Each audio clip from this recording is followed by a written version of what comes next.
Well, hey everyone. I just want to get on here real quick and say happy 4th of July to everyone. I hope you had a great weekend. I hope everything was good with the families and friends. And I wanted to tell you all that I love you and miss you and glad to be part of your online lives. And can't wait to meet y'all when we go our own ways back home. But what I plan on doing here is putting up a little video of something that I had found online that I liked a lot, and I think you guys will be interested in. Um, I did want to talk to the Lord a little bit at the end of this about what happened in Highland Park today. So right after the little video I'm gonna play here, have a little bit of a prayer and then call it quits. Just going to be a short video. The little video I'm going to show on here is about 8 minutes long. Goes back to 1986. So let's throw this on there.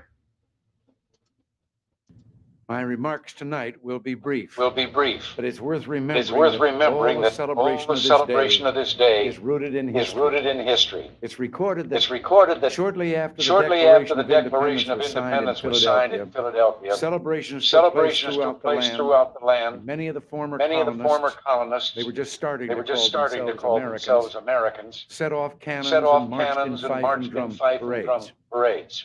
What a contrast with the sober scene that has taken place a short time earlier in Independence Hall. 56 men came forward to sign the parchment.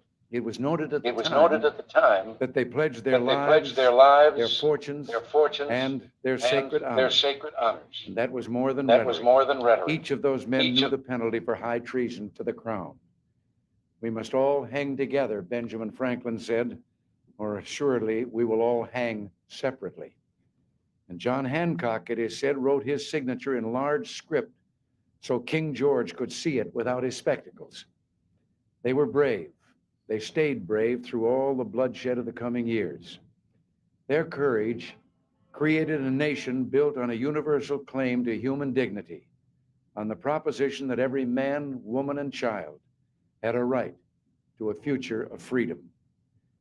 For just a moment, let us listen to the words again. We hold these truths to be self-evident, that all men are created equal, that they are endowed by their Creator with certain unalienable rights, that among these are life, liberty, and the pursuit of happiness. Last night, when we rededicated Miss Liberty and relit her torch, we reflected on all the millions who came here in search of the dream of freedom inaugurated in Independence Hall. We reflected, too, on their courage in coming great distances and settling in a foreign land and then passing on to their children and their children's children the hope symbolized in this statue here just behind us, the hope that is America. It is a hope that someday every people and every nation of the world will know the blessings of liberty. And it's the hope of millions all around the world. In the last few years, I've spoken at Westminster to the Mother of Parliaments, at Versailles, where French kings and world leaders have made war and peace. I've been to the Vatican in Rome, the Imperial Palace in Japan, and the ancient city of Beijing.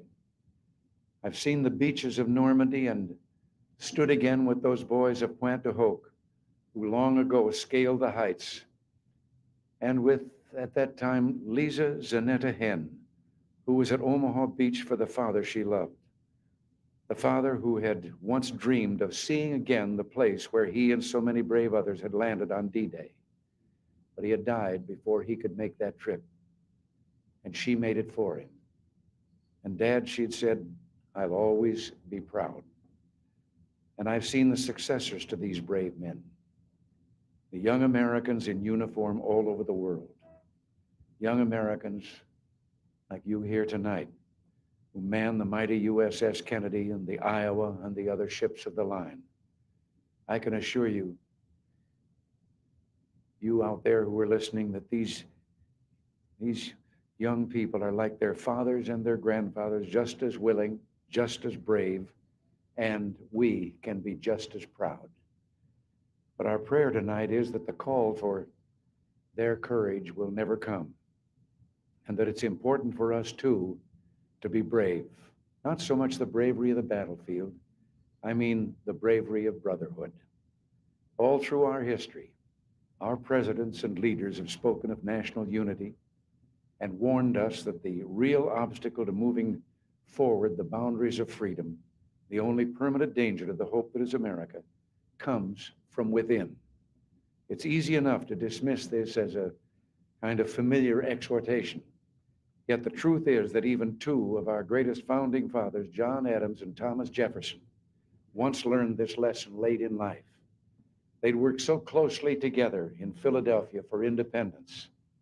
But once that was gained and a government was formed, something called partisan politics began to get in the way.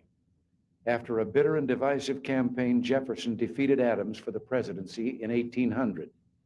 And the night before Jefferson's inauguration, Adams slipped away to Boston, disappointed, brokenhearted, and bitter. For years, their estrangement lasted. But then, when both had retired, Jefferson at 68 to Monticello and Adams at 76 to Quincy, they began through their letters to speak again to each other.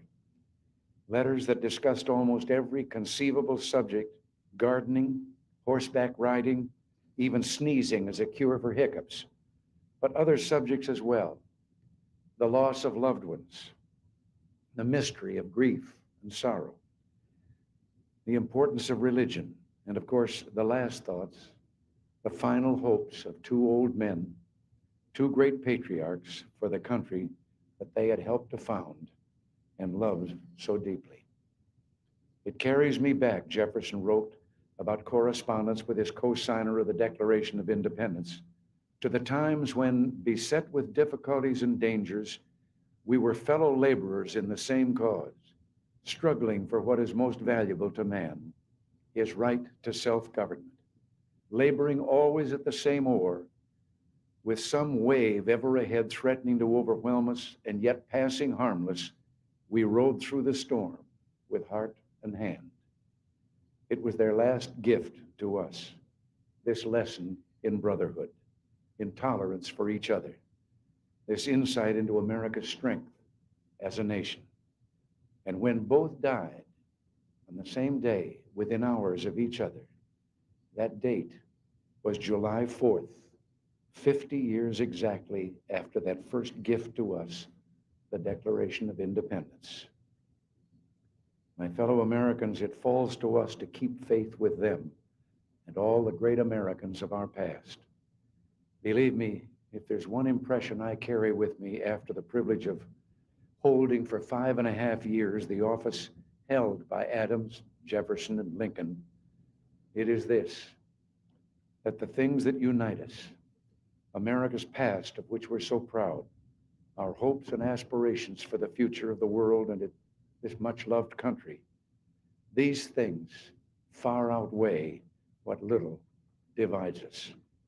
And so tonight, we reaffirm that Jew and Gentile, we are one nation under God, that black and white, we are one nation indivisible, that Republican and Democrat, we are all Americans.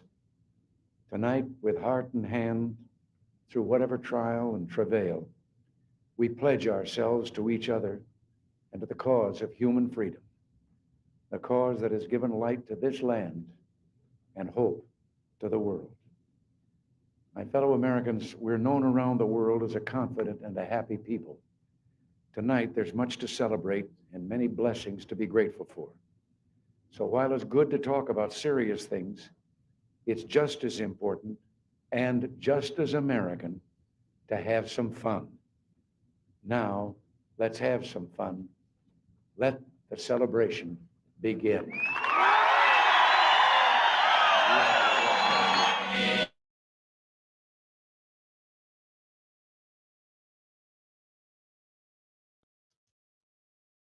All right, guys. Linda, as for Santa, I don't care if you told the mod. I don't care if you told the President of the United States. I don't care. I have my opinion. It's my opinion, and I have the right to it. And I'll say anything I freaking want. Okay? I don't care. It's my feeling, my gut feeling. I don't trust him. That's all there is to it. From there on, I don't care. Tell him I don't watch and follow him anyway, so it doesn't matter. To get back to the 4th of July stuff, we did have a tragedy today up in Highland Park, Illinois. Shooter, if those of you that don't know, started shooting into the parade. As of the last news that I got, had taken 6 people's lives and 24 others are injured. And I do not know the extent of their injuries at this time. So I would like to take a moment and just say, God bless the families of these people that have been lost. God be with those that have been injured. Help to heal them and bring them back to their families. This is supposed to be a day of celebration, and from what I see, they're just trying to take it from us. Another one of my opinions is that none of this stuff ever happens unless there's an election going on. We've had more shootings this year than we had last year, of course. There was no elections last year, so there were no shootings. This year, now there's school shootings. Now there's shootings out in the crowd. Just like the last election, there were shootings in Nevada out there, and snipers shooting people out of the windows, and school shootings and everything. It's every election, just so they can try to force this gun regulation bullshit, excuse my French, down our throats. It's not going to happen. They're not going to win. But the sad part of it is that they're killing people to do it. I think it's all by design. As a friend of mine that I follow on here, BCP, some of you may know him, some of you may not, Black Conservative Patriot. He's a great guy. He says the same thing. It's by design. So, just pray for their families. What the heck is this? Freaking ad block jumping up on my screen. Pray for their families, that those that are injured can be healed, and those that have been lost can find comfort in the Lord. I love y'all. God bless. I hope you guys have a fantastic 4th of July, rest of your 4th of July day. I will try to bring more stuff up this week. I was going to do more of the convoy today, but I got rather tied up and busy, so that didn't happen. So God bless y'all. Love you. Take care, and we'll see you soon.